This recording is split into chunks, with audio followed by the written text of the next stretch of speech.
Good morning and welcome to the November hearing of Oldham County Board of Adjustments, Court of Appeals. My name is Larry Otterback. It is 9 o'clock and we are now in session.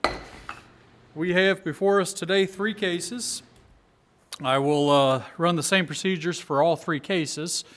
Here in a minute I'm going to swear staff in. The secretary will read the case. Staff will give a staff report. There'll be a round of questioning by board members to staff. When we're done with that, staff will take a seat and I'll call you, the applicant, forward. You're going to come forward, raise your right hand, state your name and address, and tell us what it is that you'd like to do. You have 20 minutes to do so. We typically have a clock on the wall. Something's wrong with the clock, so Ethel here, we're going to be running the clock by the timer on the phone. I'll give everybody a brief, a 5-minute notice and then a 2-minute notice type of a countdown. When you're done presenting your case, there'll be a round of questioning by board members to you, the applicant. When we're done with that, you may take a seat, and I'll call forward anybody that wishes to speak in favor, and then those opposed. Both groups in favor and opposed, you'll have 10 minutes to tell us why you're in favor and 10 minutes to tell us why you're opposed. Same thing, you'll come forward, raise your right hand, state your name and address, and tell us why you're in favor and why you're opposed. There'll probably be a round of questioning by board members to you, those in favor and those opposed. And when we're done, you may take a seat. I'll call the applicant back forward for any rebuttals. And then the opposition will have time for rebuttals, and then we'll do final statements. At the end of all of that, there might be a round of questioning by board members to anybody in the audience. And when we're done, I'm going to close the floor for public hearing, open it up for general discussion among the board members, and then I'll call for an up and down vote. Board members, please make sure your mics are on. For everybody, please make sure your cell phones are off or on vibrate. If you need to use them, please excuse yourself from the courtroom. Do whatever it is you need to do. Just make sure they're off when you come back in. Okay, with that, let's go ahead and swear staff in. Do you solemnly swear to tell the truth, the whole truth, and nothing but the truth? Steve, you want to read the first one? Yes, sir. Docket OC 17026, an application has been filed requesting a road frontage variance for a proposed tract located at 4915 18 Mile Creek Road, Westport. Good morning, Amy Alvey with the Oldham County Planning and Development Services. As Mr. Davis stated, this is an application for a road frontage variance. The property is located at 4915 18 Mile Creek Road in Westport. Is approximately 17.5 acres. It is zoned CO1 Conservation and AG1 Agricultural District. This is an aerial view of the property outlined in red. So this is 18 Mile Creek Road that runs to the south. There have been no prior actions before the Oldham County Board of Adjustments. The total parcel size is 17.5 acres with road frontage along 18 Mile Creek Road of approximately 300 feet. The applicant is proposing to create a 5-acre tract with 300 feet of road frontage, leaving the residual tract with 0 road frontage. Section 020040 states the minimum road frontage requirements for parcels in the AG1 zoning district, 2.5 acres or more, is 300 feet. So this is the survey that was submitted with the application. You can see here highlighted in yellow that is the existing road frontage, which is approximately 300 feet. So if we orientate this to the north to line up with our map, you'll see there highlighted in blue here is the proposed tract, which includes the primary structure. The applicant owner has applied for a Veterans Affairs loan, which only allows for a maximum of 5 acres of land. The proposed tract is approximately 1,000 feet in depth from 18 Mile Creek Road and would not change the appearance along 18 Mile, and that is straight from the applicant's justification statement. So this is if approved, the applicant is proposing a 40-foot access and utility easement along the eastern property line to get to the residual 12.5 acres in the rear. This is the north view. This is looking into the applicant's property from 18 Mile Creek Road. This is just a closer view of the applicant's property. This is the east view along 18 Mile Creek Road. This is the east adjoining property owner, which it's a large open field, has a barn towards the rear of it. This is the west view. This is the west adjoining property owner.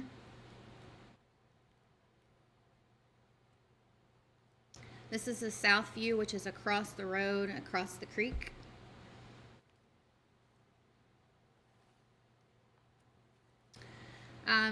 Section 020040 Agricultural Residential District Property Development Regulations. It meets all of the items there in green: minimum lot area, width, and depth. What it is lacking is minimum road frontage, which is required of 300 feet.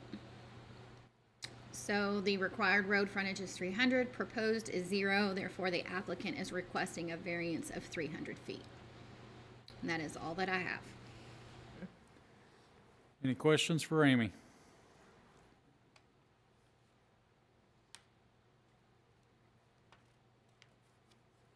Okay, thanks, Amy. Great, thank you. Okay, if we could have the applicant come forward. Good morning. How you doing, sir? If you could raise your right hand, state your name and address.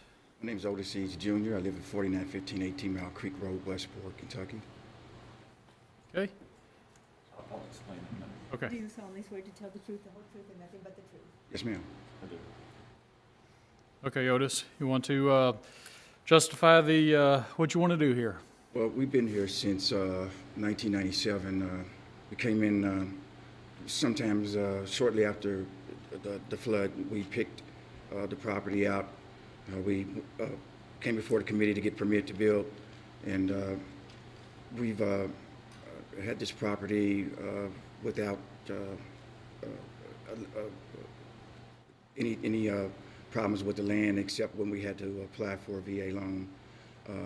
And then they would not allow us to have 100% of the appraisal unless we had separated off to 5 acres and the property based upon the amount of acreage that they would allow for that 100% appraisal.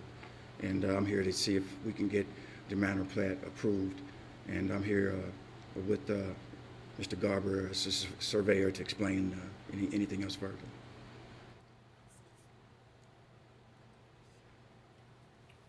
Okay? Hang on one second, Otis. Just give us your name again, sir. It's Otis Eads Jr. Hang on, Otis, we're just having technical problems. Can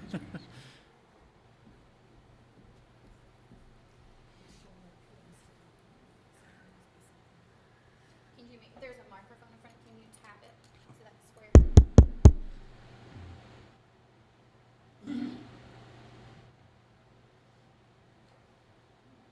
Keep tapping again.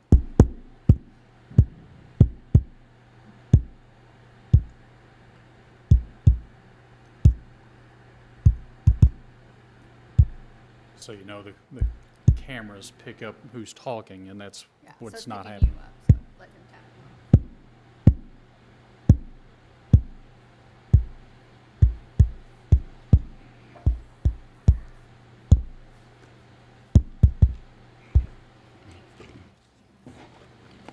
Okay, thank you. Did you have anything else, Otis? That's all. Okay. And did you want to state anything? Yes, I did. Okay. We didn't get your name and address? Yes. He was tapping Morse code, by the way. My name is David Garber with Garber Chilton Engineers Land Surveyors, 2249 Commerce Parkway, LaGrange, 40031. I'm just here in support with Mr. Eads and for his request. He, as part of him getting his new loan, he was not allowed to mortgage over 5 acres. And they would not allow a mortgage plat. It had to be a plat that would convey in fee simple. So that's the only reason he's doing this. He has no intentions of selling the rest of the property, so we just added the easement to make it a legal lot for the future. But I think his concept is once the loan would be paid back, that he would just reconsolidate it. He has no idea that he wants to sell the rest for a house in the back or anything like that. So I'm just here to explain the survey and and why he needed the survey. Okay, all right.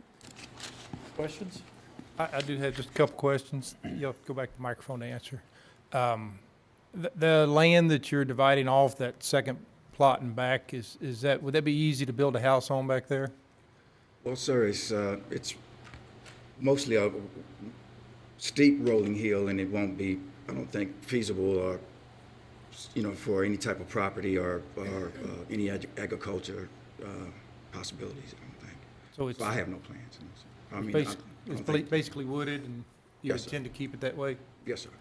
Would you, after the VA loan was paid off, would you rejoin them, or do you have any plans? Yes, sir. I mean, I at that time, I mean, I'm hopefully to be in a position to where I won't need to, refinance it again and hopefully pay it off a little earlier by adding to the principal a little earlier, and and yes, sir, put it back the way that it was. Okay, thank you. You say you've been here since '97, Yes, sir. and this parcel that you're living on now is all one piece? Yes, sir. Well, I think it started out with two, and then they combined them together in one, and then we're putting back them two. Is that the way it was? Or? Yeah, there were just some lines that were shifted along that right line, like there's not that little kink in it anymore. I think someone had built something, if you see out front, just to the right of that 4915 address, there's a couple of buildings there. I think it was found that one of those were over the line, so before Mr. Eads bought it, the line was shifted, so there wouldn't be anything over the line, so everything's clear now. When it was originally carved out, I think it was that original piece. The original property was 270004C and 4F. What's the 4C? Yes, I think that's what the 4F is part of, this little piece that got kind of a little bit of a swap there at some point in time. It was a while back. So currently you own all the property. Yes, it does. How does the VA loan change that? I mean, I see you're down to 5 acres, and that's what you're requesting the loan on, but how does that change the ownership of the balance of the property?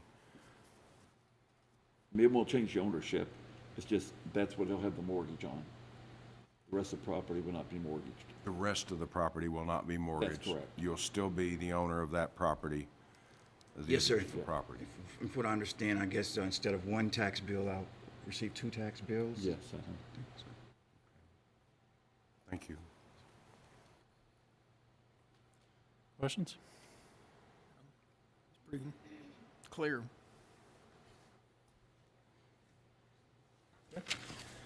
All right, thanks, guys. All right, do we have anybody here wishing to speak in favor of the applicants? Opposed?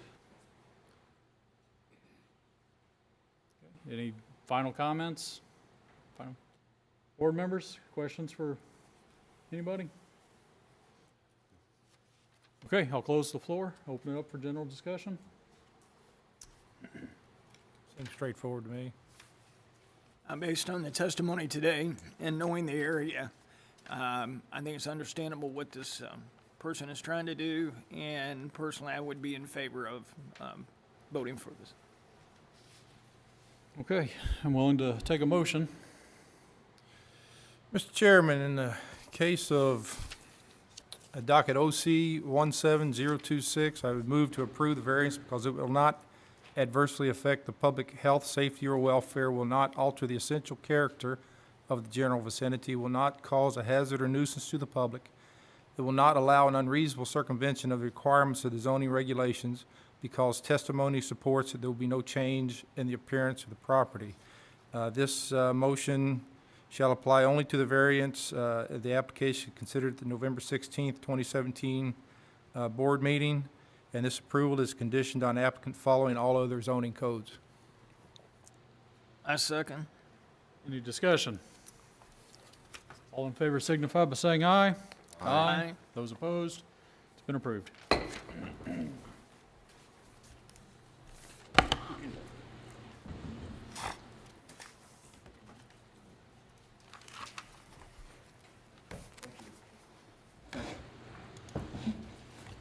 Okay, you want to read the second one?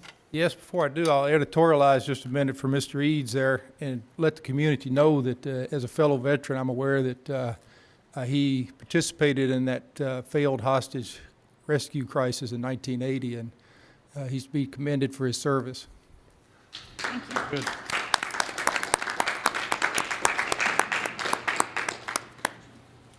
Sorry.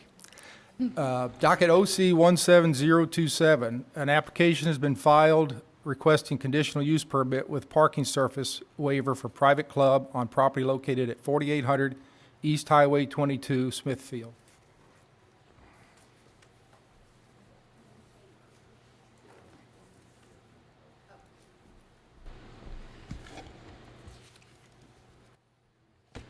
Give me just a second here.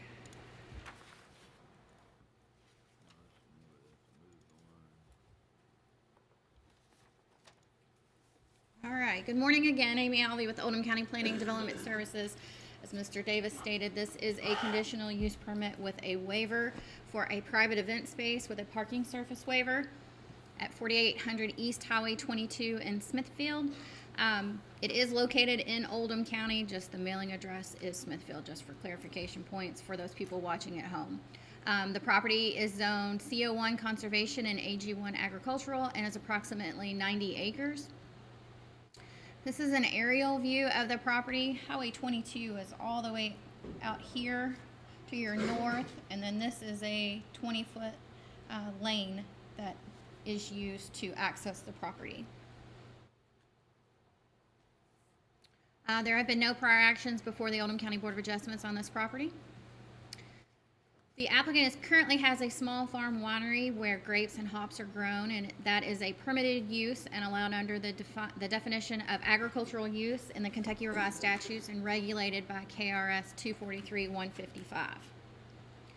The proposed wine barn would have a wine production area, storage area, tasting room, and lounge deck, which would be in the repurposed dairy barn. The applicant would also like to use the wine barn to have private event space for weddings, birthdays, family reunions, and corporate events. This is a picture of the existing dairy barn that's located on the property. The picture on the left is the existing dairy barn as it is now, and then the picture on the right is the proposed floor plan. You'll see there's an area here for a tasting room, wine storage, and wine production, and then also the addition of a lounge and deck area. The plan does show an addition to the existing barn that includes restrooms, catering prep room, and additional event space. So again, this is the floor plan of the original barn. Then they show highlighted there in red. That is the addition of restrooms, and then proposed addition to the rear for additional space. This is the area behind the barn, the current barn, where the additional event space would be. The gravel driveway will be widened in designated locations to allow passage of two-way traffic, and will make any necessary improvements at Highway 22 as deemed necessary by the Kentucky Transportation Cabinet.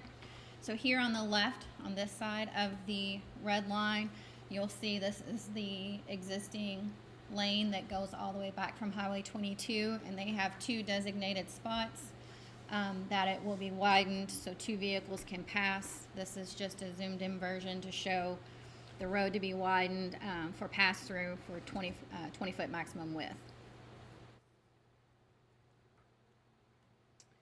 This is the current gravel drive that you would see, and it's hard to see in the picture, but there is a red arrow that points. You can see the top of the barn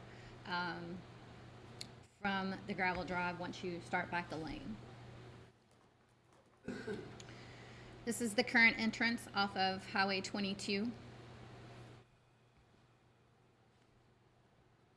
The existing bridge will be redesigned to ensure emergency vehicles such as fire trucks and ambulances can pass over it in the event of an emergency, and will also include guardrails.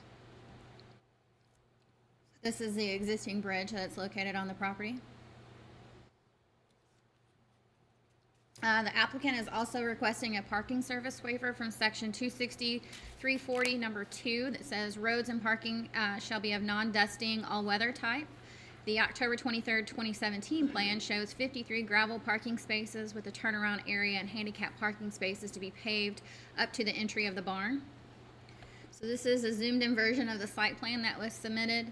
As you cross the bridge down here and come up the hill, the existing barn is highlighted there in blue. The red portions are the additions, the bathroom addition and the additional event space. The highlighted area here is the proposed 53 gravel parking spots. And then once you come up the hill and get to the barn, they are proposing this area here, that area to be paved for the handicap parking and for a turnaround. And then they show it for future parking and future wine production barn there, that is shown to the south there in tan, and future parking in green.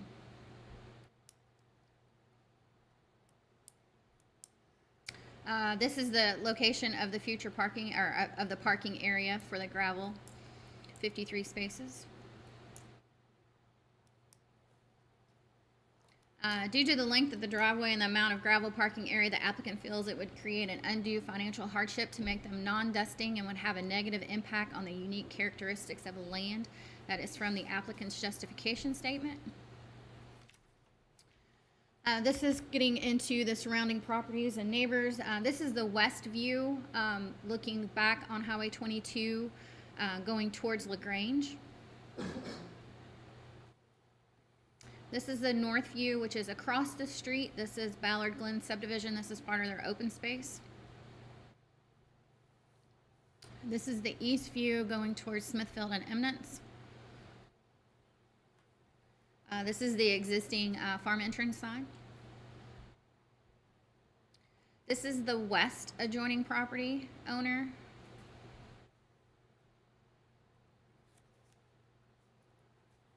So this is the entrance road. It is paved from Highway 22 to approximately the first, right here at the first tree. That's the only portion of the gravel lane, or of the lane that is paved. The remaining portion is gravel.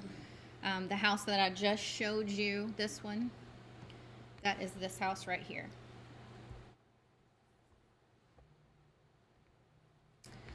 This is the adjoining property to the east. It's kind of hard to see. It's fairly wooded. There is a fence row through a portion of it, but most of it is treed, heavily treed, and then there's a cornfield as well going down the lane on the left-hand side.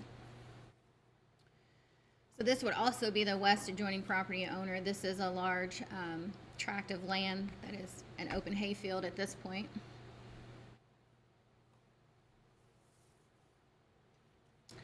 And again, this is the other west adjoining property that is more towards the rear. I have circled on at the bottom here the location of the house on that lot, and that is this house here.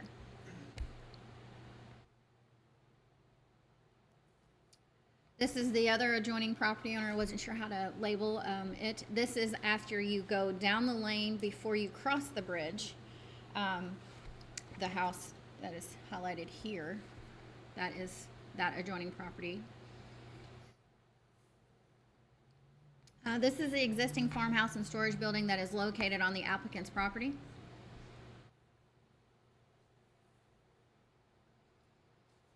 This is the existing crop area and a pond. And this is just another view of the existing dairy barn.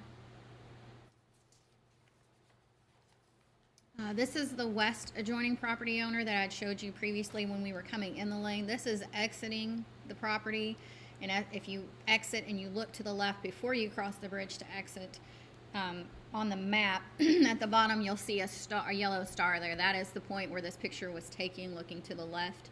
So you can see his house here.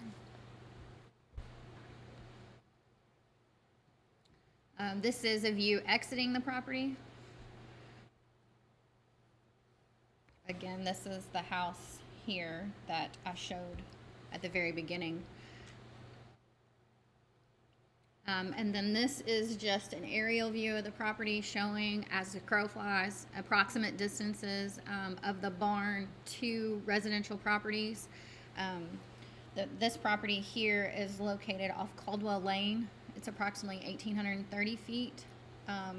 This is the home that is located as you come in, right before the bridge. It's approximately 930.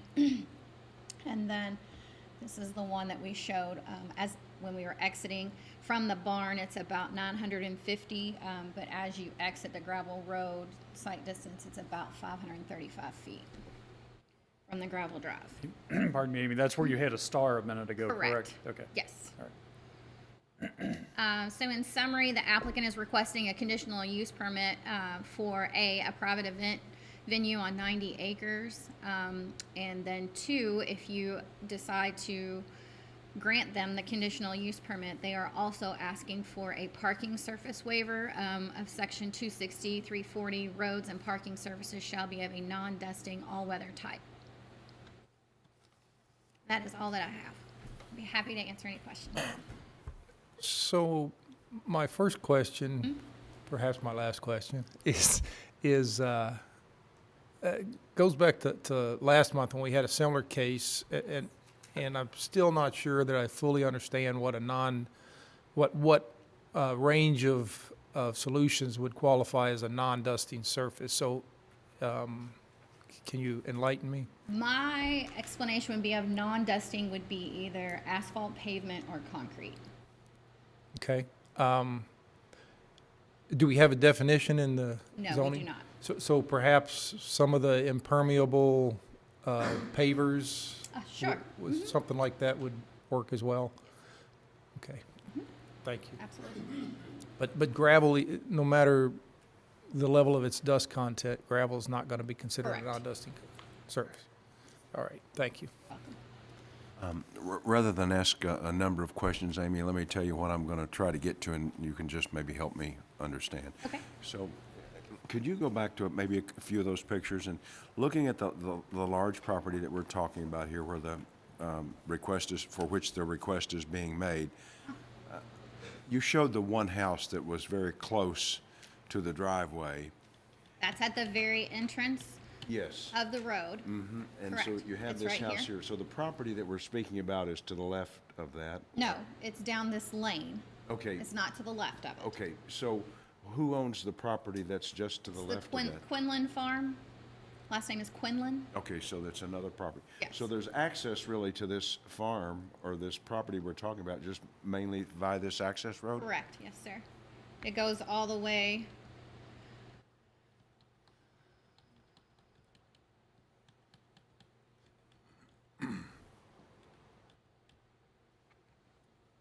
They have this 20-foot access that comes all the way from Highway 22. Then it opens up into the 90 acres. Okay, and So they do not own on either side of the so, gravel lane. so the 4802 is really that house that we're talking about or not? No, 4802.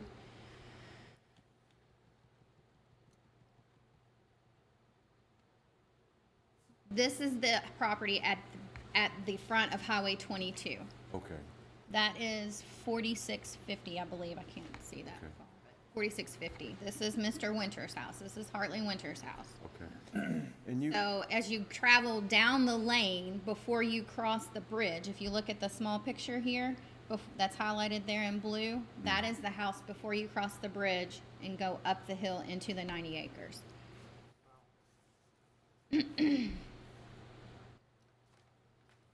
So it is a gravel lane all the way, or roadway. Let's get back to the very beginning here.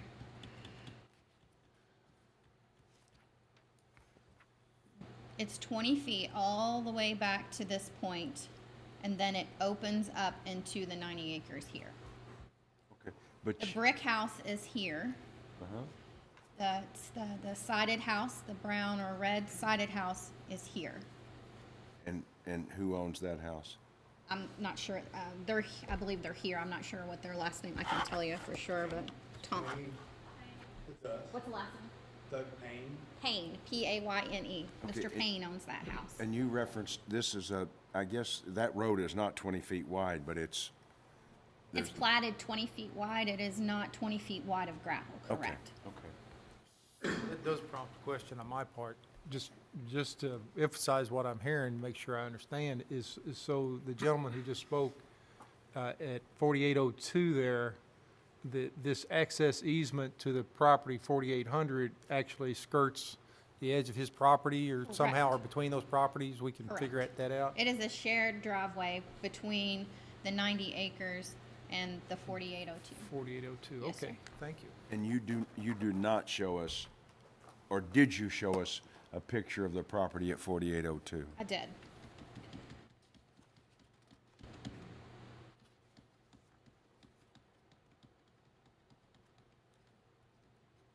Did I pass it? That's 4802. So the driveway, I'm assuming, is, you're taking this picture from the driveway side? Yes, yeah. You come in, the house is on your left. And as soon as you pass this, there's a creek, and then you cross the bridge.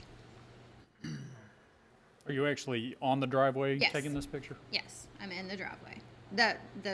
Or The lane. I'm not in in this property owner's actual driveway into their house. I'm in the lane. Shared easement. Yes, sir. How many lots does the shared easement service? 2. The 90 acres in this piece. Go back to a more blown out view map. What services, keep going. Let me That's see. as far out as it goes. Well, this property right here. That's access from Highway 22. That house there is access from Highway 22. You can see this is it winds down and around, crosses a creek, and goes out to Highway 22.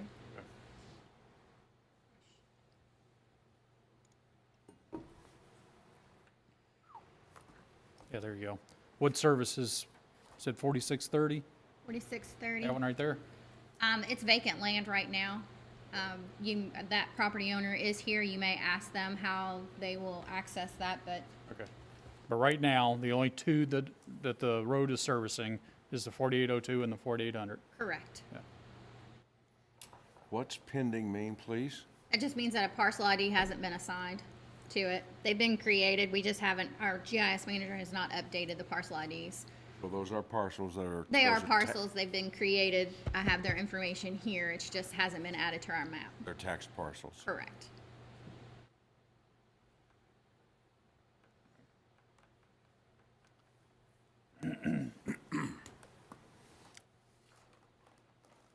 All right, further questions for Amy? Thank you. Thanks, Amy. And if we can have the applicant come forward? Good morning. My name is Phil Williams. I'm representing Veering Creek Farm. My address is 8000 Three Springs Court in Prospect. I'm sorry, is Phil? Phil Williams, yes, sir. Phil, you have you're a lawyer? You're Yes, an sir. attorney? Okay. All right, Phil? You need to be, No. okay, We don't. thank you. Let me ask, because I promise you I won't be able to manipulate this as well as Amy did. You just So, arrow through, okay. and then if you want to draw, you just do that and hit the bottom corner to erase. Great, thank you very much. And I will try not to go over some of the items that Amy had hit very comprehensively. Just a little bit of background. Veering Creek Farm is 90 acres, and we're already in the process of creating a small farm winery, which is a permitted usage under its current zoning. So we're not looking or not needing to do anything relative to that particular usage. We have currently planted about 3.5 acres of grapes, and there's currently out there 5 acres of hops that the farm is selling to some of these small craft brewers there. Additionally, on the farm, we're growing vegetables for a farm-to-table restaurant. The owner of Veering Creek Farm also owns a restaurant, and the plan is to produce as many of the vegetables and produce that they can. We're in the process of getting a greenhouse up there. That's all within the agricultural nature of this particular piece of property.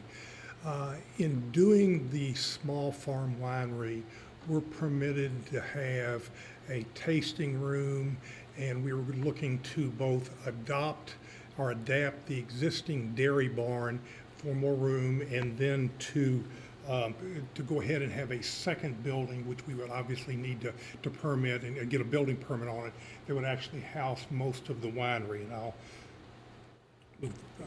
I'm just going to pass through the ones that Amy has already talked about.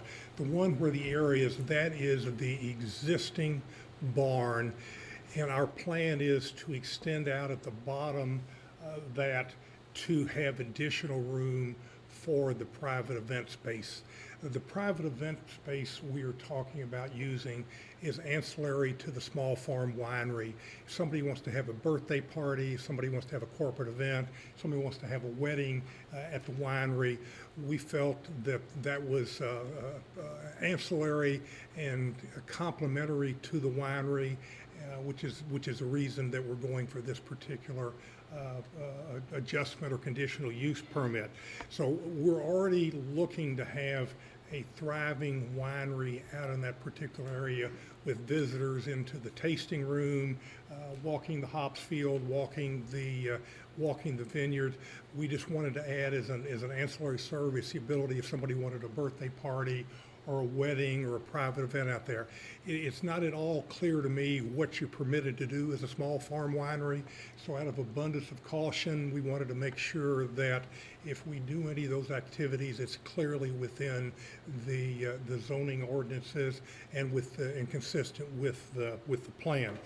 The metal building that you see behind that is going to be moved to the back of the field to make room for the expansion of the dairy barn. This is what the dairy barn looks like now. And the plan is to add the extension in the back and then add the men's and women's bathroom on that. The maximum seating in the dairy barn is expanded is about 246 people, which would be on the indoor piece of it. This is the engineering drawings that we have done on the bridge crossing the creek, and we've had that designed to handle in excess of 55,000 pounds, which is the amount that the weight that needs to be able to handle the fire truck. We talked to the fire chief out there, and he's actually gone out and just take a look at the bridge. But anything that we do is going to be based upon us beefing up the bridge just to make sure it can handle the traffic and handle the weight of the fire truck. We are proposing, in order to be good neighbors, these following binding elements for the use of the property. We're looking for any scheduled event not to begin before 9 in the morning and to cease by 10 Sunday through Thursday and 11 on Friday and Saturday. Any outdoor amplified music will cease at 10. Again, we've got the indoor facility set up, but certainly in some special events, you may have somebody wanting something outdoors. The outdoor lighting will be set up to not impact on neighboring properties. And then we will have any kind of sign off of Highway 22 will conform with whatever local sign ordinances that they are. What I would suggest to this board that what we're proposing is perfectly consistent with the existing planning and zoning. It is a complementary to one of the permitted agricultural uses by having the small farm winery. There's already going to be visitors in and out visiting the winery that is permissible, and we're just looking to expand the services that we can offer for the winery for people visiting in this area, to include weddings, birthday parties. It kind of takes me back when I see it called a private club, but that's the category that it falls under. But what we're really looking at is these types of ancillary special events that will be held around the tasting room. Again, I don't want to repeat a lot of it. Amy had covered most of the other pieces of it, so happy to take any questions. I have the owner here, also the architect on the site plan is here if you all have any particular questions. Questions? Go back to that slide where you listed your conditions you would find acceptable. Yes, sir. Okay, thank you. So seating you've said would be 246 indoors. I assume there'd be a little additional seating outdoors? There could be if somebody wanted, it's not anything we're setting up permanent, but, let's say somebody has a wedding, they may want a tent, they may rent or lease tables. It's gonna be a catered event. We're not doing any of the food prep in there, but a particular guest may want to have part of the wedding outside, set up the chairs for the ceremony. So at that point, we're not suggesting any particular limitations on that piece of it, other than the time limitations and when the events can take place. So how many parking spaces are you providing? There are total, 53 right now. How many? 53 total parking spaces. 53. So And so with the guests and with the caterers and whoever else might come, you would anticipate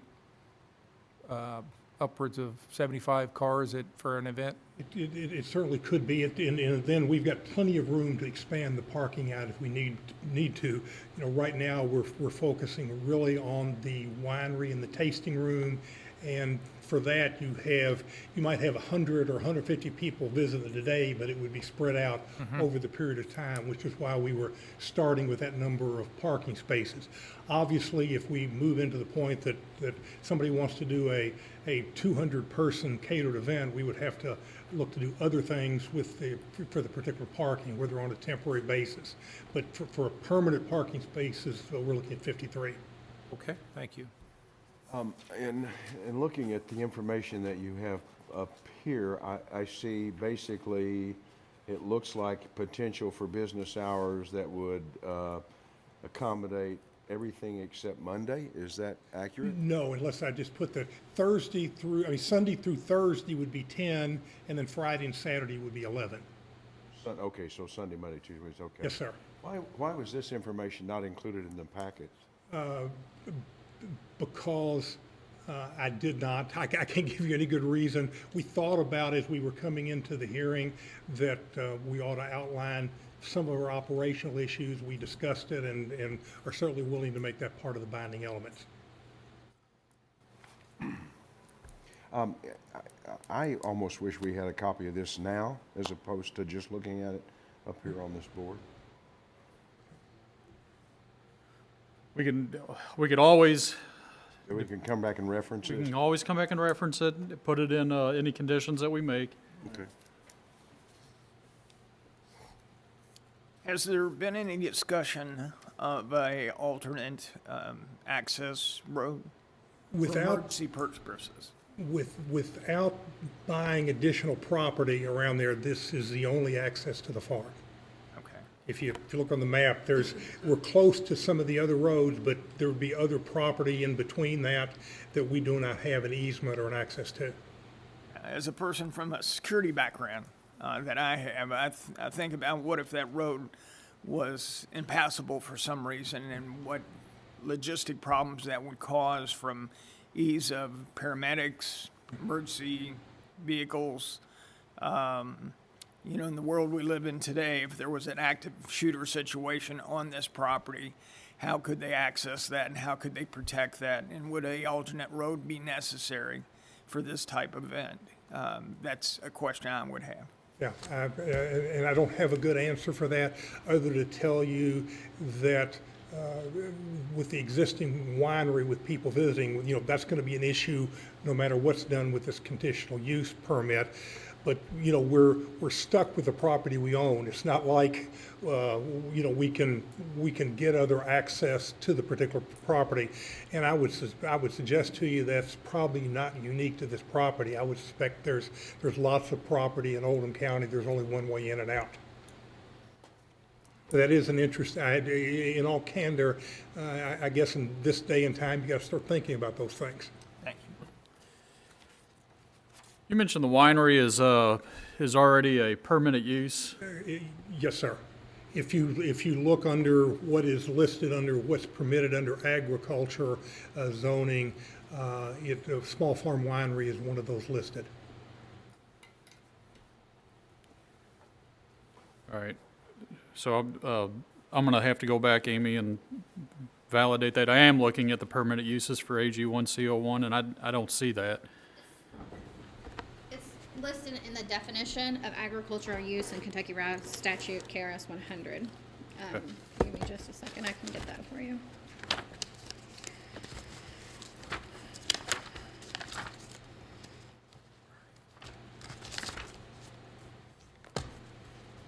Yeah, I was looking at the Oldham County zoning, not KRS.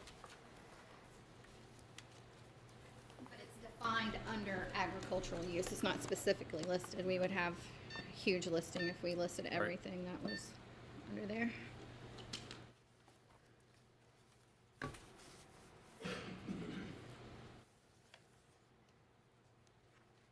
Right down here. Regardless, the size of the tract of land, small wineries licensed under KRS 243-155 and farm wineries licensed under provision of KRS 243-146. And that's the definition from KRS 100. And let me be entirely precise on that. We do not have the small farm winery permit yet. We're in the process of doing that, but before we begin any of these operations, we will obviously have that. I understand. And Phil, I think you stated this already, but, so the permitted use, the winery is of permitted use. You are here seeking the conditional use for the private club, for the weddings and private parties and et cetera. Yes, sir.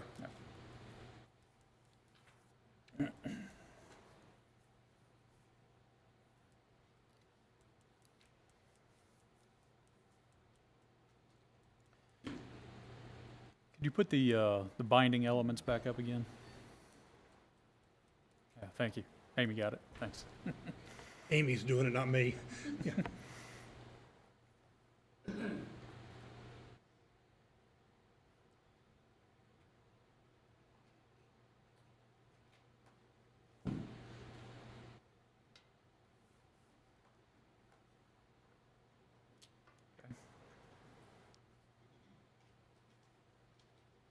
Additional questions for Phil?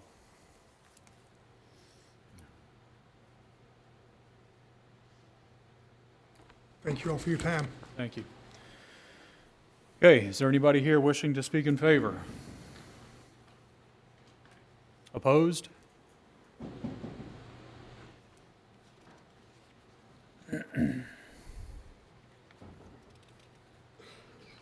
Morning, Mr. Chairman. Morning. Barry Baxter. I am present this morning with Hartley Winters, his two sons, Curtis and Ben. I represent them. I know that there are other adjoining property owners that may have comments or concerns about this. Just for the record, my address is 117 West Main Street here in LaGrange. Mr. Winters is here, and he's got some lengthy remarks. I think what the concerns are is, number one, I understand this is a staff interpretation that this is a conditional use under the AG1 and the CO1 for a private club. I'm not sure I feel that that definition actually strictly applies to what we're talking about. But if we get into the meat of this, the concerns that my clients are going to have are going to relate to the access road, to dust issues that are going to be raised by that access road. They're going to have some concerns about lighting, and they're going to have concerns about noise because of the location of this particular facility. Along with that, I think kind of goes in tandem with that is the traffic concerns that they're going to have. When you're talking about 246 indoor seats and an unknown amount of outdoor seating, there's no indication as to how many vehicle trips it's going to generate on a particular event. There's no indication as to how often these events are going to be held. They've got concerns about the times of operation. I think they've got some alternate proposals. If you are to agree to grant the conditional use, and I'm not sure that, you know, it's always difficult when you come up here and you say, look, we oppose the conditional use permit, because we do. But if you're going to grant it, these are the conditions we'd like to see. I don't want you all to misinterpret my clients coming forward with some alternate ideas about conditions of approval, and you to misunderstand that they directly oppose the conditional use. Obviously, the small farm winery, that's part of the statute. That's not something that they're opposing. They don't have any opposition as it relates to the operation of the winery, the tasting room, those items. It's these private events that could result in pretty significant traffic, dust, noise, light, that kind of stuff that they've got a problem with. I will say that when you look at their proposed binding elements, those are not, in my estimation, specific enough. When you talk about, for example, amplified music to cease outside at 10 p.m., does that mean amplified music is going to continue on the inside? I mean, you've got a barn here. I mean, if there's amplified music going on in that barn, it's certainly not going to be contained within the barn. Further, there was a discussion about special event temporary lighting, and that won't have any impact on my clients. Well, I don't know what that means. There's not a definition of what that's going to be. If you've rolled in searchlights in order to allow people to find your property, certainly that's going to affect my clients. So what kind of temporary lighting are we talking about? That's unclear from what they're proposing. So those are our primary concerns. I know Mr. Winters is going to outline them in more detail for you, and I'm going to step aside and let him come forward to introduce himself and get sworn. Good morning. You'll have to bear with me. This is definitely out of my comfort zone doing this morning, but If you could raise your right hand and state your name and address. Hartley Winters, address is 4650 East Highway 22, Smithfield, Kentucky. Do you solemnly swear to tell the truth, the whole truth, and nothing but the truth? I do. I'd like to thank the board this morning for the opportunity to come and speak against this conditional use permit. And also thank you for the job that you do. I know this is a challenging issue before you today. Like I say, I'm Hartley Winters. I've owned and lived on this farm for 34 years. And the pictures that Amy showed of the 22 acres at the front of the property is my house. And it sits within approximately 50 feet of this gravel driveway that is beside there. Thank you, Amy. You can get to my house. I operate a beef cattle operation along with my son Ben, and that's what we've done since we've owned a farm, and we continue that today. I understand that Veering Creek Farm is raising grapes and hops on their farm and plan to operate the winery and the wine tasting barn, and we have no issue with that. I know that's allowed under the current zoning. Could you possibly pull up that picture of my house? We know that's allowed. May I point out that the owner of Veering Creek Farm, who's here today, does not live on the property. He lives in Prospect, and he also has a farm down off of 42 in that area. My wife and I love living in this house. We lived here for about 17 years, and we've raised our kids and now our grandkids. And what's being proposed today is really going to sort of, in my mind, change that forever. When we think about the amount of traffic that's going to be coming in on the drive, and if we could take a look at Exhibit B.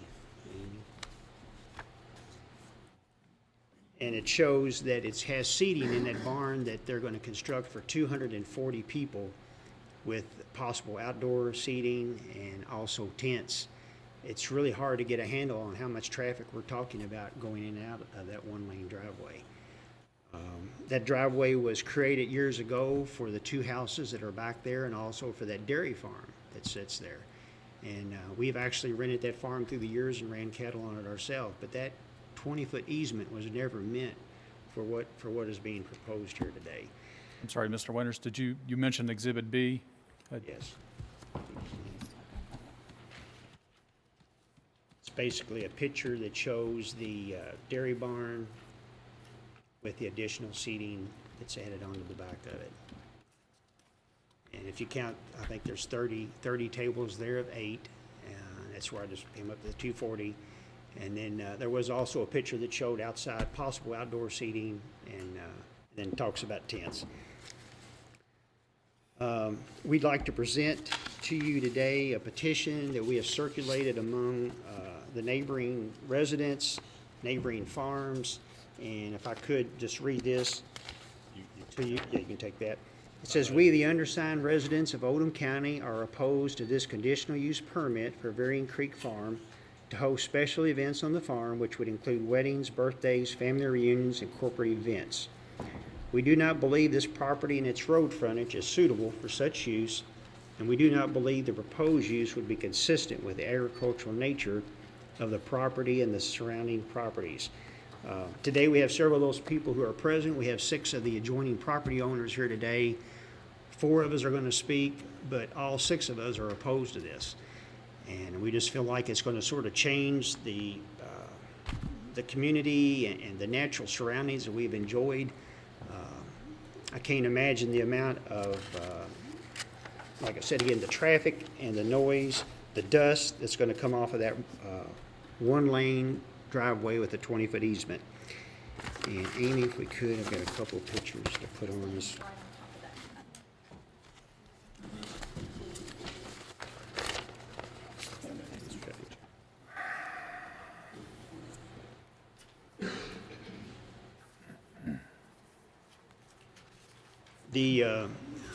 Mr. Winters, if you can, we have, there's 10 minutes allowed for approve, or those in favor and those opposed. We're reaching the end of that 10-minute mark. Could I get a motion to extend that certain period of time? I would move to extend that additional 10 minutes. I'll For second. an additional 10, is that what you said? I'll second. Any discussion? All in favor, signify by saying aye. Aye. Those opposed? Okay. All right, thank you. The first picture on the left corner shows the utility pole, which is right out from my house, and that is right on the property line. So you're looking at 20 feet from that utility pole to the fence line of Mr. Quinlan, who is here. So the picture below that was taken, I think, day before yesterday. That's my blue truck and my son's white truck as we try to pass each other on that 20-foot easement. And we're at a standstill right here when this picture is being taken. I know they're going to create two spaces down that road where traffic can stop and let people pass. I really don't know how that's going to be possible. There's not going to be any shoulder. There's not going to be any room for ditching. They're either going to be out in my field or they're going to be in Mr. Quinlan's cornfield. And then the picture at the far right corner shows at the very end of the gravel drive, there's a very sharp turn. The big tree right there is on our property line. And it's all, so it sort of shows the difficulty of that much traffic coming and going on that narrow road. How does this fit into the comprehensive plan for Oldham County? That is beyond me. You know, I understand no one wants this in their backyard, and our attorney told me not to say that, but I don't know that you would want that in your backyard. Well, I don't want it in my backyard. I don't want it in my side yard, and I don't want it in my front yard. And that's how it's going to affect my property. I have no problem whatsoever with Perna operating this winery and what he's proposing, but I just think this is not a good fit for this use that he's wanting to place on here for these events. So I think that about covers that. But like I say again, we're definitely opposed to that, and we ask for your protection in turning down this conditional use permit. Well, if we move to the second part of that, and Amy, if we could pull up Exhibit A, and that's just a couple short paragraphs. They are asking they're asking for a waiver of regulations and not having to pave this driveway. And they state it would create a financial hardship and would not affect surrounding landowners. Well, I sort of disagree with that totally. Sure, it's going to be a financial hardship, but it's because he's picked this location to put this in. This road, if this is approved, needs to be a paved road. It needs to have, and I'll get to these conditions again, but they're thinking about that does not make any sense. They're talking about almost a half a mile of gravel driveway that's going to remain gravel. And just the 2 or 3 cars that come in and out that drive right now, I can hear that car coming. I can see the dust from that car before I can ever see it. And to multiply that by 50, 100, 200, whatever that number is going to be, once going in for an event, several hours later coming back out from the event, it's just hard to imagine what that's going to be like. So I ask that you deny this conditional use permit, but if it is approved, I would ask that you deny their waiver of regulations. And we also have a list of our conditions that we could consider binding elements. Sort of like Barry said, we hope it's not approved, but if it is, I have a copy of those for each of you. Okay.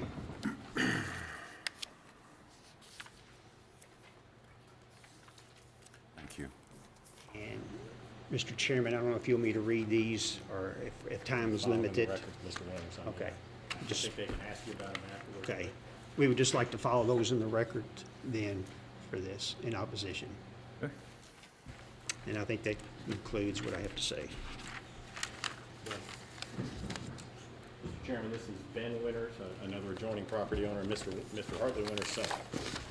Ben, state your Ben Winters, 4620 East Highway 22, Smithfield.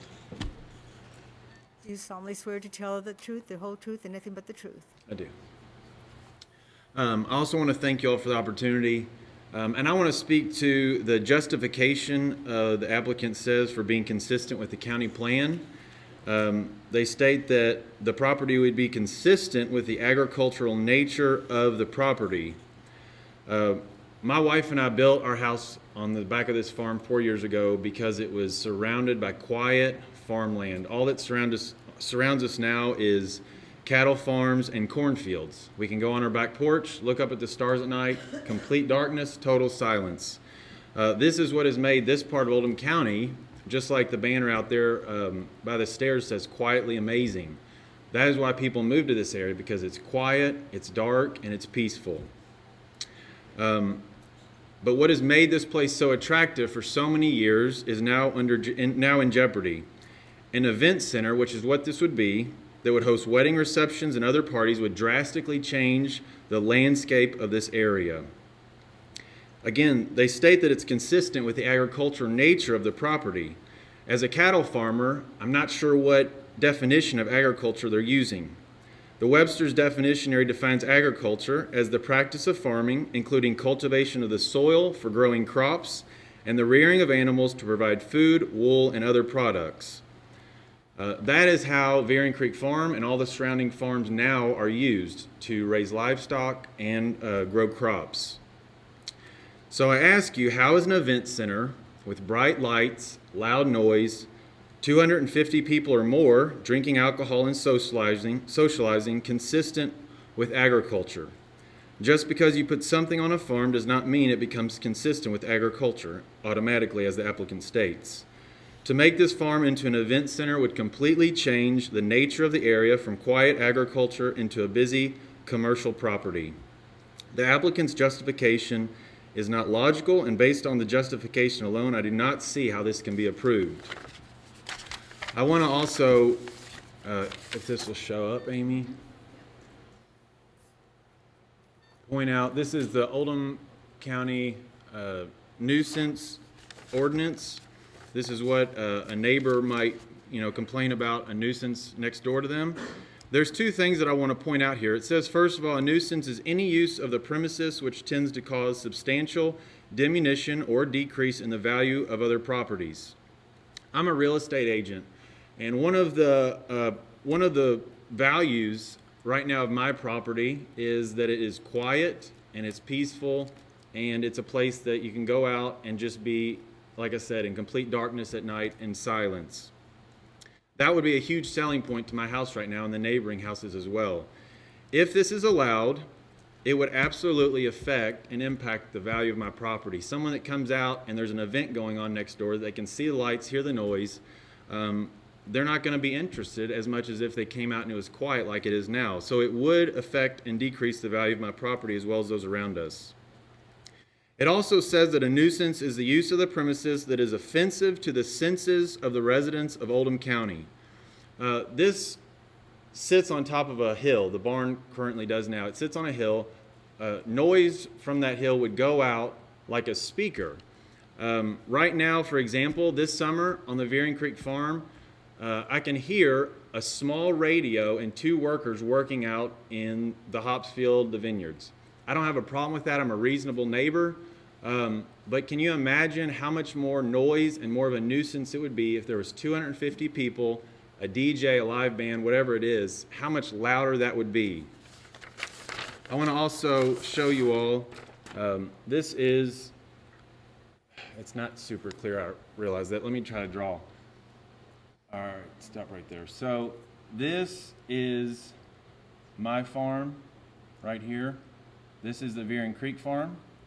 Okay, over on Highway 53, which is way over here, there is a barn that has been turned into an event barn, just like what is being proposed here today.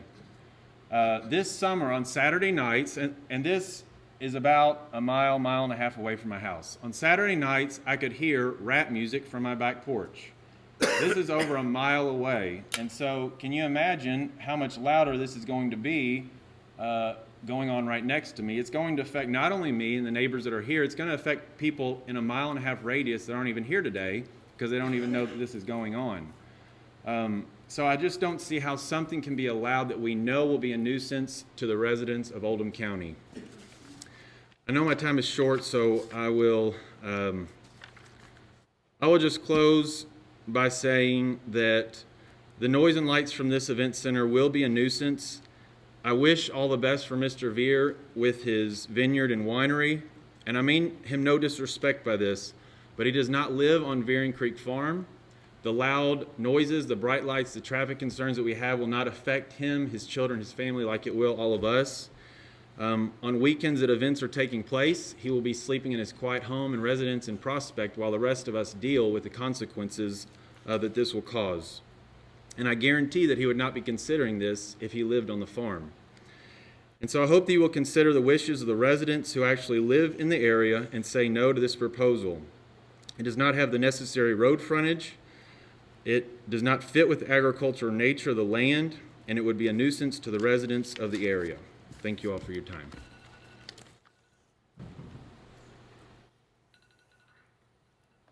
Are you also wishing to speak in opposition? I can, yes, Okay. please. Board members, we're out of time again.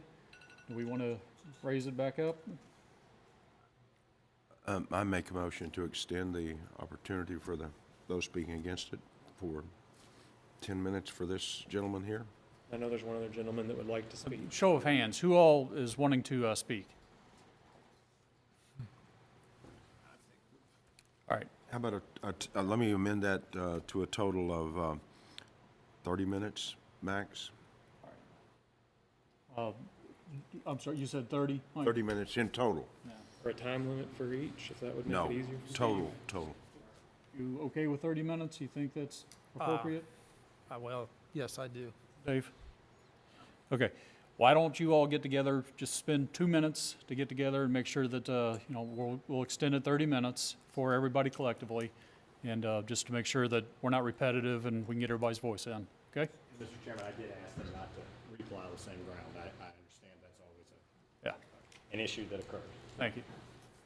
Did you want a second for that motion? Yeah, let's get a second for that motion. Second. Any discussion? All in favor signify by saying aye. Aye. Those opposed? All right, we'll extend another 30 minutes, and we'll give them just a couple of minutes to regroup.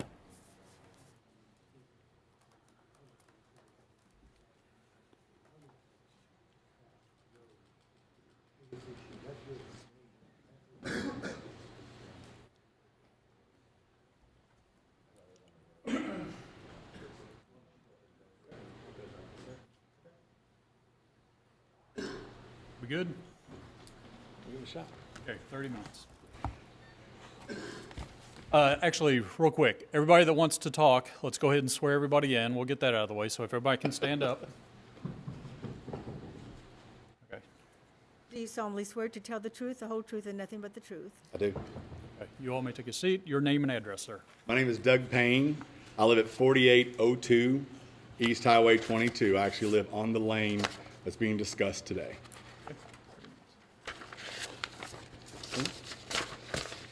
I'll lay this out so we can, oh, it's the same picture you have up there now. I'm sorry. Go right ahead. Yeah. So, as I said, my name is Doug Payne. I actually live at this location here. So we ask that the board deny this permit for 4 basic reasons. First, the road condition itself. The lane today serves as a driveway for both Varying Farms and myself. And the projected load that we're talking about to host these events, the road itself cannot sustain that traffic. Since purchasing our home in 2014, the traffic currently today is around 2 to 3 cars a day, myself being one of them and Varying Farm workers being the other one. And I'll pull up the actual plot of my house so you have perspective of where I am on the road. This is my house here. My property is all of this, and here is the road. So you can see it cuts across the front of my property. As outlined in the permit application, Exhibit V, the project itself, the project seating, we've already seen it a few times, but I'll put it back up there. The project seating is roughly 240 people, and outside catering trucks and vendors are also part of that. Given the wear and tear exhibited by the road today, with the current traffic of 2 to 3 cars, and the current lack of upkeep, the road will not accommodate the traffic that is being suggested with this permit.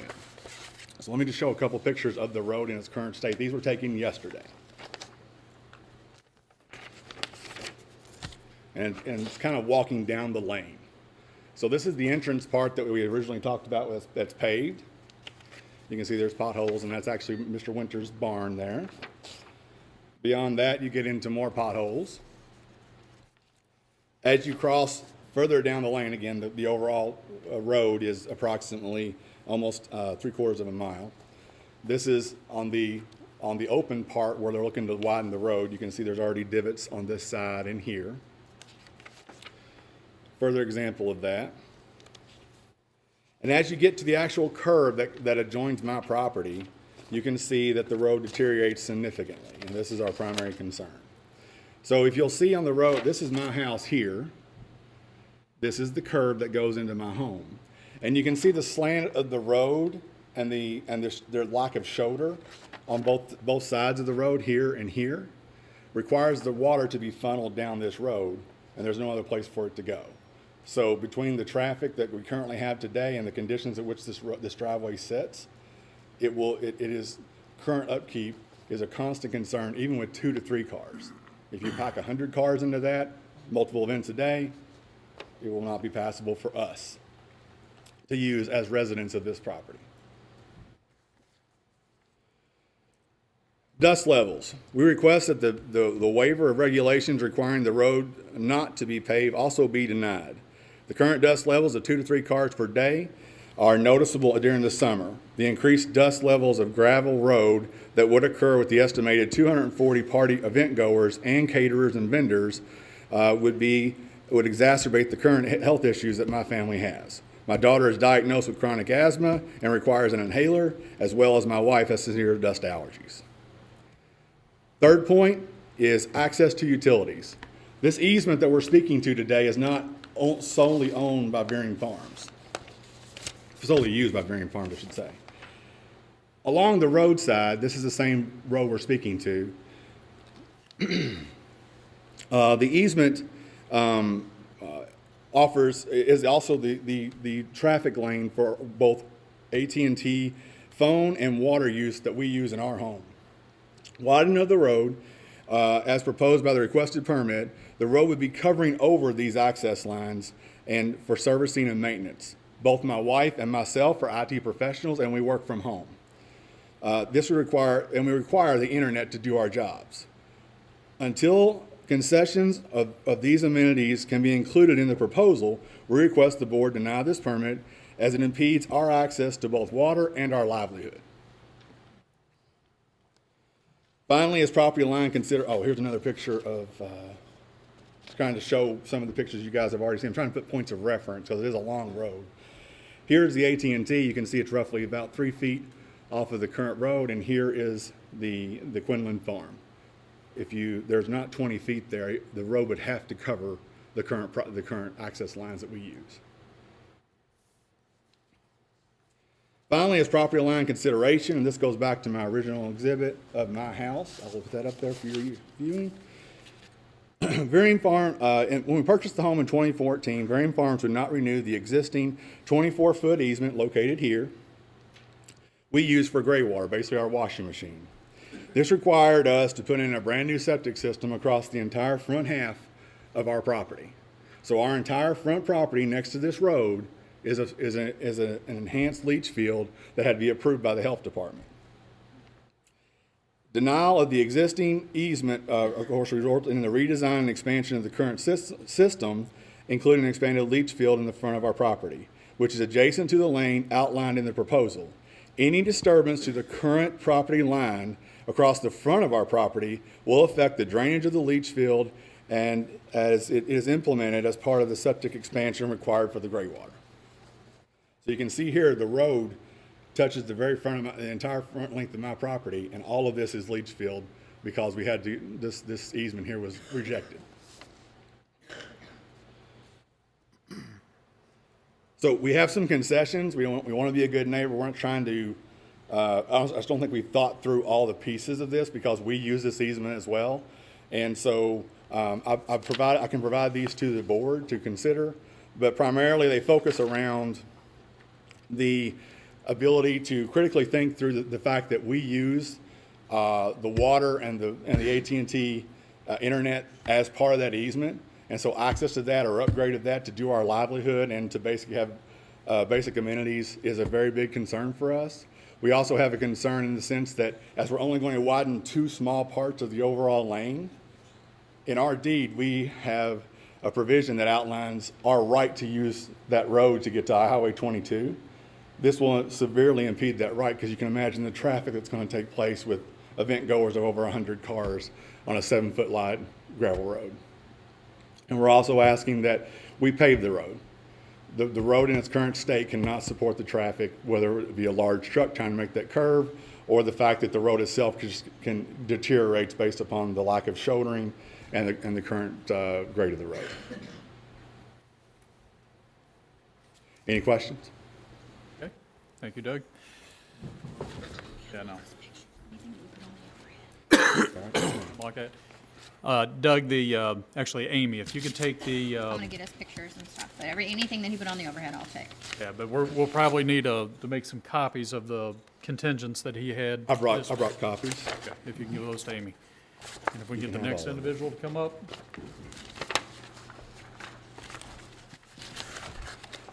Here's extra copies of the contingent as well as my 4 points. Thank you. Thank you. And state your name and address.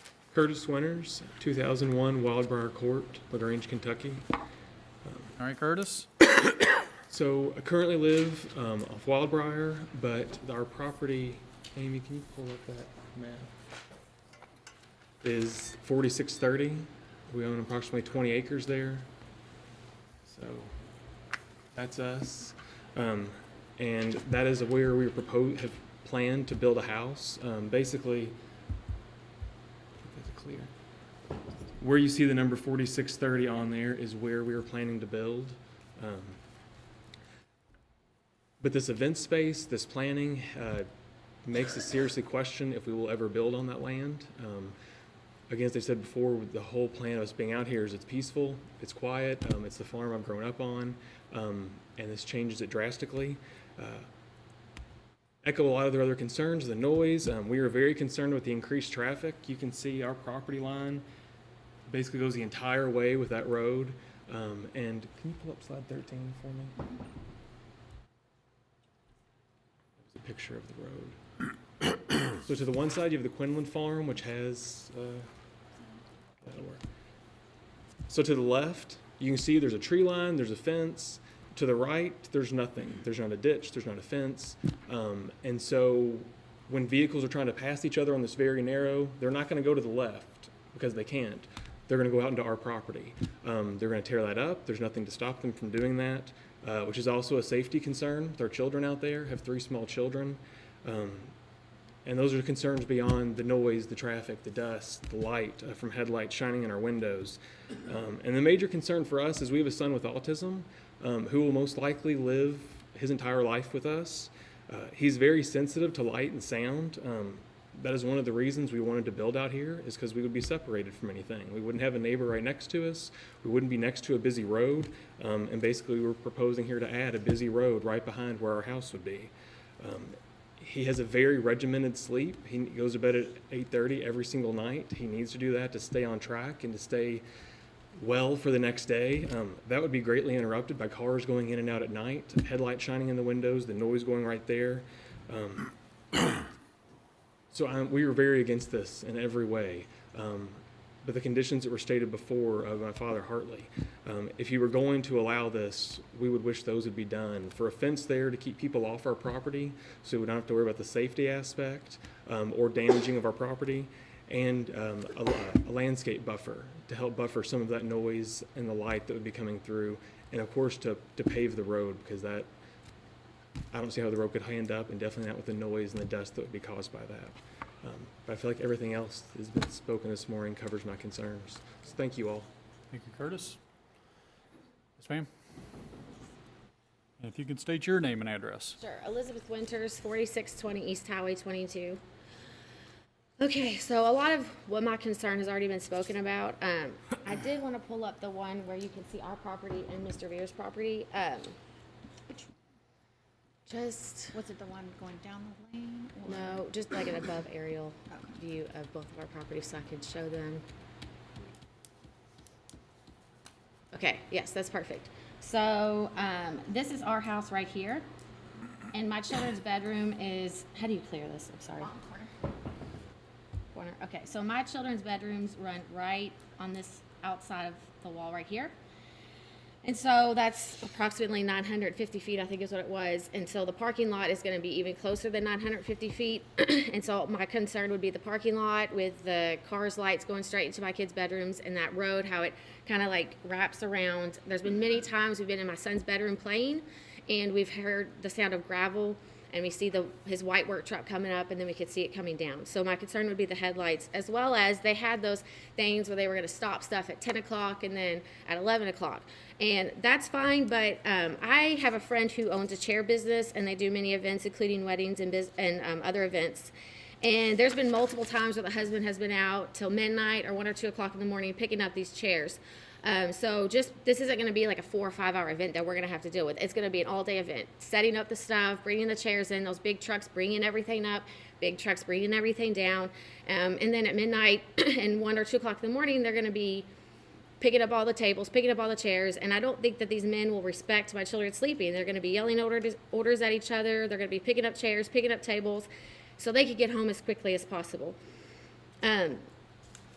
I think about my kids and their future endeavors. It seems kind of silly to think about everything my children are going to have to go through. I homeschool my kids, so the majority of our time is spent at home. And so the stuff during the day, in the middle of the night, and even into the next morning is going to affect my children and their sleeping habits. They go to bed at 8 p.m. And so this event won't affect us now, but for the rest of our lives. I will do anything to protect my children, so I hope that you guys can put yourself in my shoes or my children's shoes and think about how much that you enjoy sleep. I raise my family here, my children here.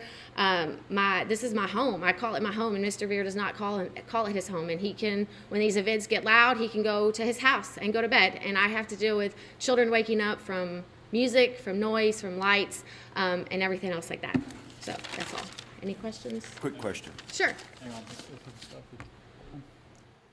Actually, let's save the questions until the very end, and we can call her back forward. Okay. Thank you, Elizabeth. But I think you probably were the last one. Anybody else? We have approximately 15 minutes.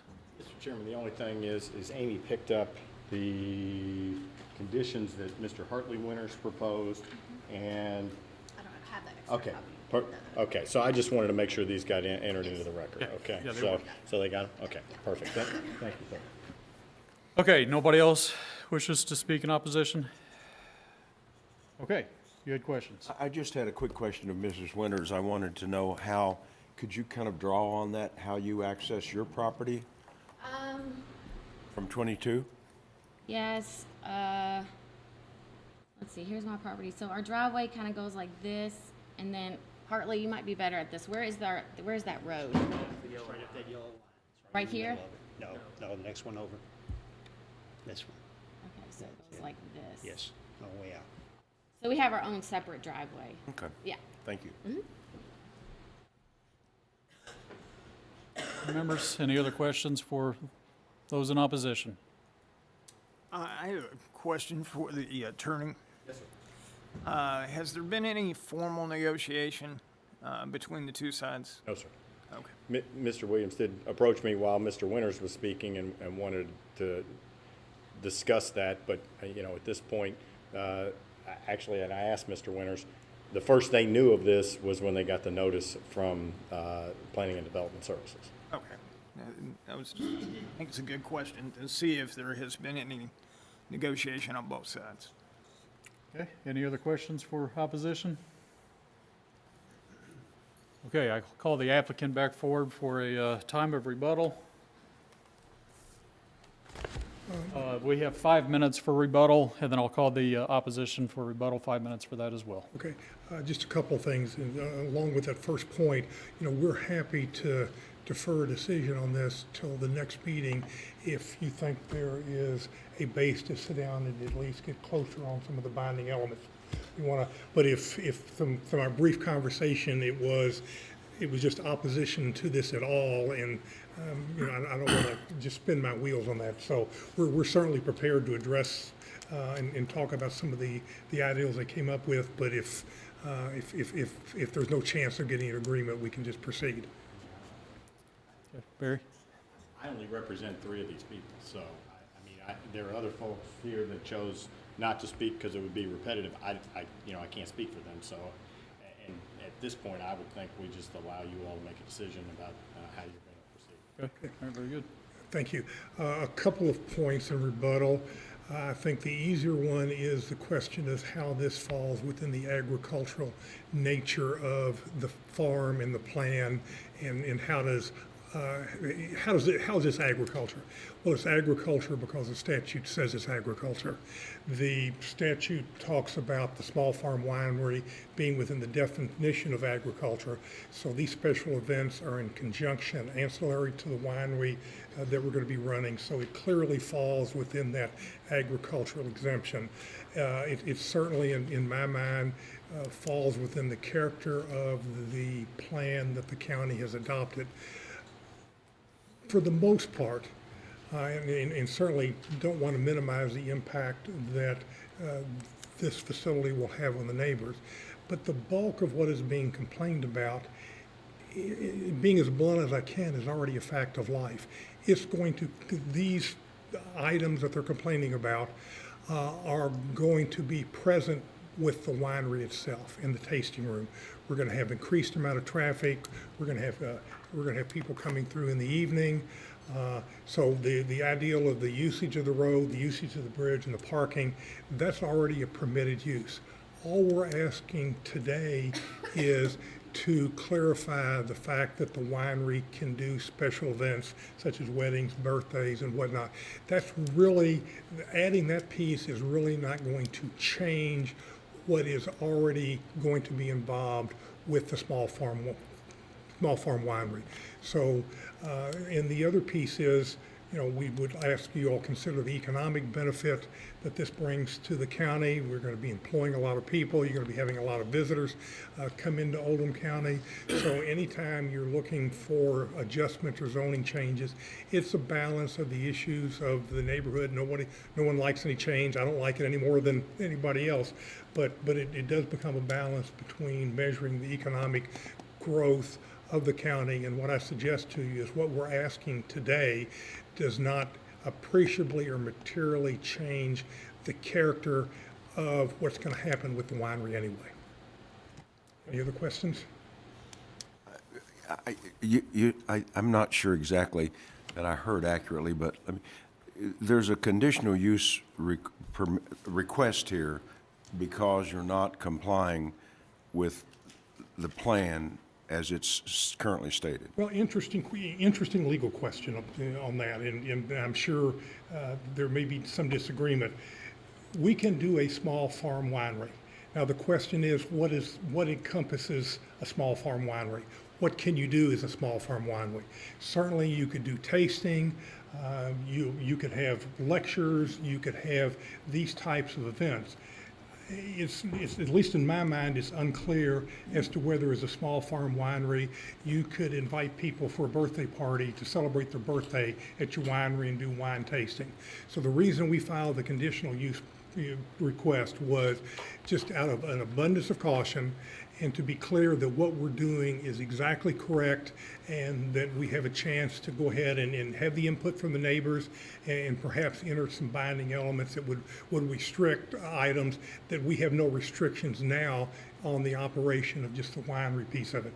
I mean, theoretically, in my small farm winery, if I wanted to have a special tasting at 3 o'clock in the morning and play music while people tasted wine, I think I could do that. Now, we're not suggesting we're doing that, but these are the types of legal issues that we're looking at. So what we want to do is to be able to have these special events ancillary and adjacent to the winery, and to not there be any question of what we're doing and what kind of restrictions we're placing on it.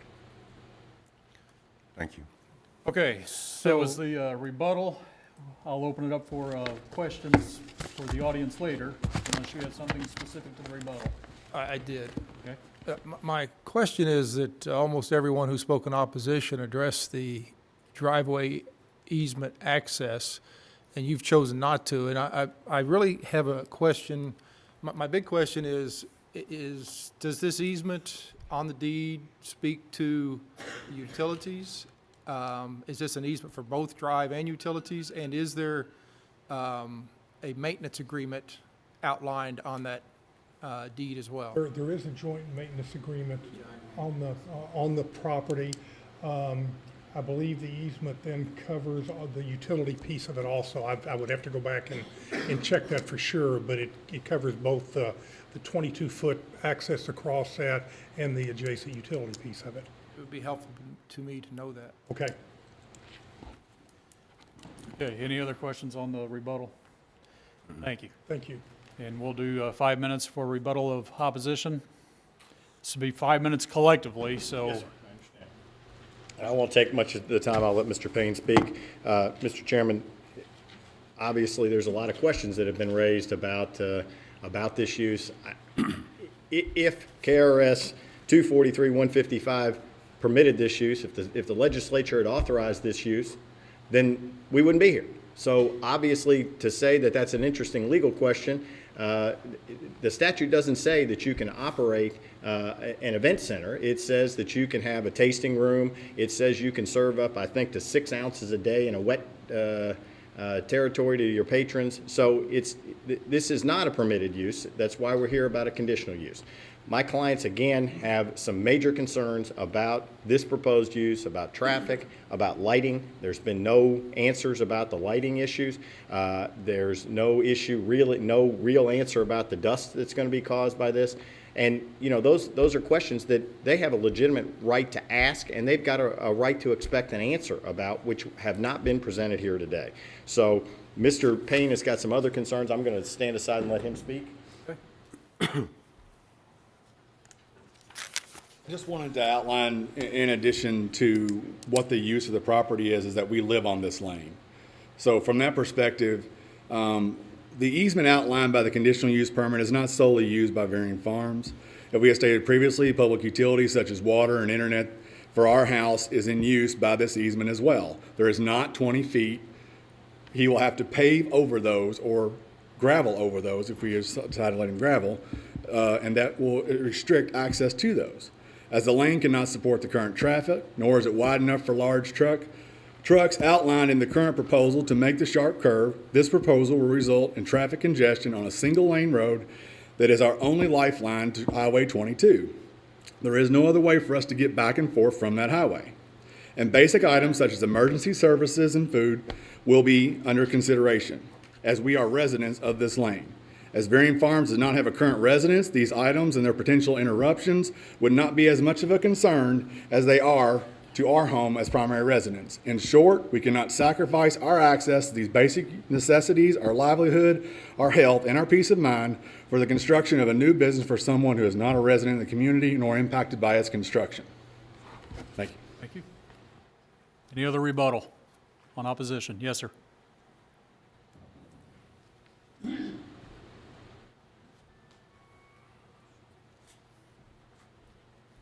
Excuse me, Mr. Chairman. No, I have not spoken yet. Okay. If you could raise your right hand, state your name and address. It's Terrence E. Quinlan, 5080 East Highway 22, Smithfield. And be sworn in. Do you solemnly swear to tell the truth, the whole truth, and nothing but the truth? I do. Okay, I wasn't going to speak because pretty much everything I was going to say was already spoken. The attorney for Veering Farms made a statement of the fact that this is already going to be in use with the winery. This is nothing, this so forth and so on.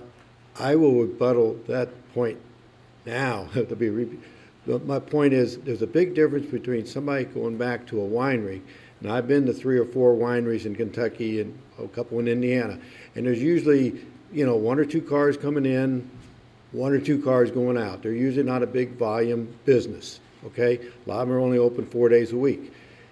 With this party barn, and that's what it is, we're looking at who knows how many cars going in and trying to get out sometimes at the same time. So again, a big difference between a winery, relatively small amount of traffic going to a winery, and a few cars, coming in, going out. Is it that point I think should be made. Okay, thank you. Okay, any other points of rebuttal? We'll do final statements, starting with opposition. No new testimony, but if anybody has any final statements. We'll stand on what we've already presented, Mr. Chairman. Thank you. Final statements from the application? Anything additional? I think we've answered questions and outlined to you what our proposal is. We think it will have a... Actually, Phil, if you, the microphone's here in the podium. Okay. I think we've covered all the particular issues. All I would submit is this significant economic benefit to the county. We think it will have minimal impact in addition to what's already going to be present with the winery there. We're willing to operate on the binding elements, or if this board feels like there should be some additional restrictions on that, we're certainly happy to consider those also. We do want to be a good neighbor. We will try to approach anyway. It makes no economic sense for us to pave the road. Plus, we think that takes away from the characteristic of the farm and the rural nature of that. But we're certainly happy to entertain any reasonable suggestions on blocking of lighting or blocking of noise. Okay, thank you. Board members, questions for anybody in the audience? Yes, this question is for anybody in the audience. So I've seen pictures of the current condition of the roadway and heard testimony that there is a maintenance agreement, and I'm just not sure what that maintenance agreement is. If the road's not being currently maintained, what's the likelihood that it will be maintained in the future? So I that's my question for whoever that can help me understand this road issue. We have on several occasions put down gravel on the road. It's, something, as you guys probably know better than I do, something you have to do continually, but this is not something that's been left alone. It has on multiple occasions been re-graveled and I guess swept back up. You'll have to come forward. The road was re-gravelled in November of last year. It has been graded and had to be graded for a couple of times since then, but no new gravel's been put down. So if you think about the road has been gravelled less than a year ago, and it's in that current shape, and that's with just the 2 and 3 cars we get today. Okay, while you're here, I did have a specific question for you. When you access your property, do you have to cross the bridge that has been discussed here? That's past your property. Yeah, I'm before that property. We are directly after that hard curve that we can't get semi trucks back there now. And that's part of the concern with that. So that's why I put in my concessions that we need, that they would have to turn onto my property to be able to make that curve. Okay, thank you. Any other questions? Anybody else?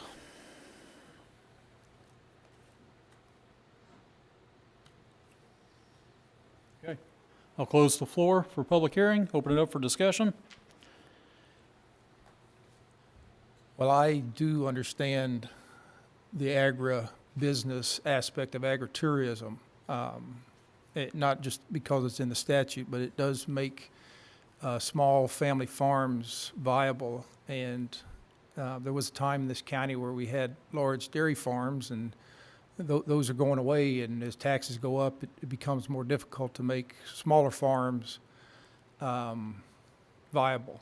And we do look at our county as being quietly amazing. But at the same time, while the concept is a good concept, in this particular case, that's a lot of traffic on a road that's already not maintained. And I just, for my part, I don't see the road becoming better given this commercial application. And everyone who lives in an agricultural area is aware, or should be aware, that it's also a business district for agricultural uses.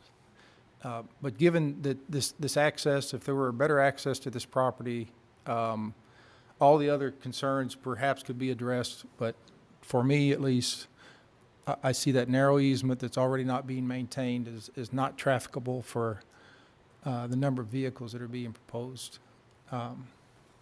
That's my perspective.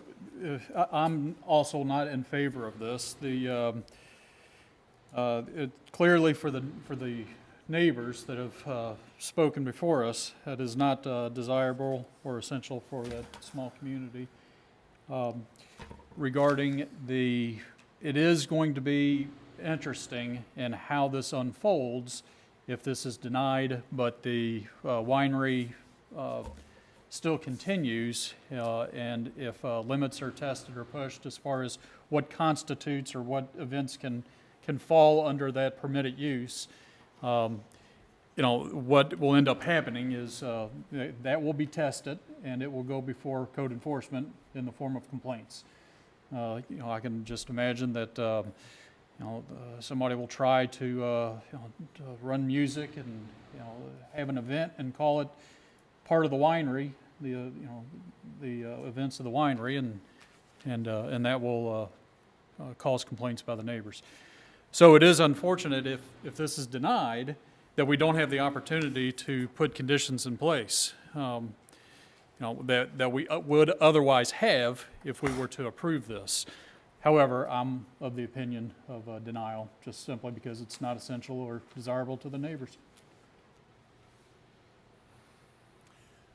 Based on the testimony today, I would move toward denial. I believe I'm a true believer in a negotiation. I think there is somewhere in the middle that both sides could meet if set at the table with the right people in place to talk about this. But it's not our case to bring that to the table. It is to take the information that we've received today and make the decisions based off that. And based off that, I would say that I would deny this today. I'm good. Any other general discussion? I'm willing to take a motion. In the instance of docket OC 17027, I move to deny the request for conditional use because the proposed use is not essential or desirable to the community based on testimony regarding the access easement and its upkeep. So, Tate, we have two, If you deny the motion for the conditional use permit, and the other is other, as far a as moot I'm point, concerned, okay. is moot. Okay, we have a motion, we have a second, any discussion? Second. Mike already got the second, didn't he? Any other further discussion? All in favor signify by saying aye. Aye. Those opposed? It's been denied.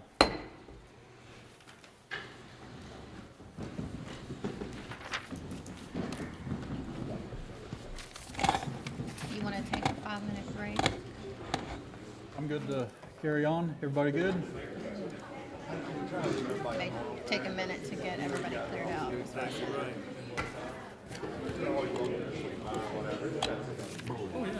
They're gonna push the limits?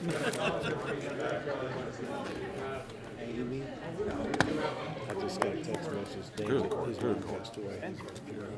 He told me, he said, I own both properties, and I'm a sole owner with Vance. and a Doesn't sole matter. stock. You can try it, but they'll probably tell you no. Well, I'm asking you, I mean. That's not my decision, that's theirs. Amy, are you ready? No. Go ahead and try it. Yeah, I mean, that's. I just now found out that. Yeah. So. Gotta give them this back, so hold on, just give me just a second.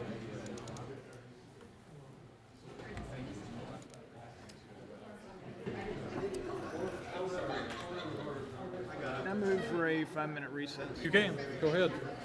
Like to move for a 5-minute recess? Second. Any discussion? All in favor? He's wanting a 5-minute recess. I second. All in favor, signify Aye. by saying aye. Aye. Those opposed? 5 minutes.